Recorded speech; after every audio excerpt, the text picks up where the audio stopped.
As members of the Equality Caucus's leadership, we want to address the wave of attacks against the LGBTQI plus community. Pride Month is meant to be a joyous month, celebrating why LGBTQI plus people should be proud of who they are and showing everyone what Pride is all about. But unfortunately, we need to acknowledge the major obstacles facing the community.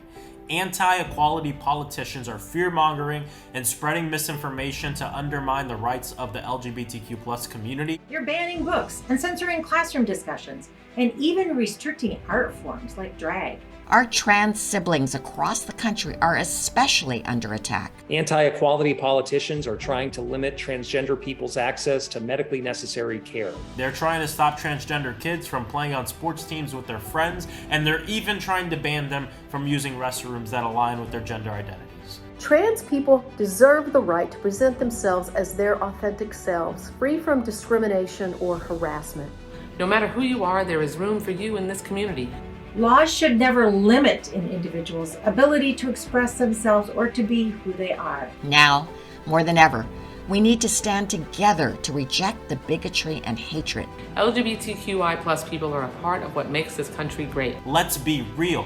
Anti-equality politicians have their priorities mixed up. Lawmakers should be focused on supporting working families, Lowering healthcare costs, addressing the climate crisis, and passing legislation to protect our communities from gun violence. Just last November, we saw another devastating impact of gun violence on the LGBTQ plus community at Club Q in Colorado Springs. The victims deserve to be here with us this Pride.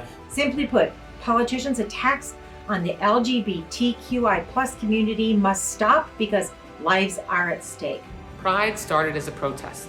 We all have a role to play in moving the fight for equality forward. This month, everyone, LGBTQI plus people and allies, must recommit to pushing back against this wave of hate. Let's recommit to supporting each other, educating each other, and fighting for each other.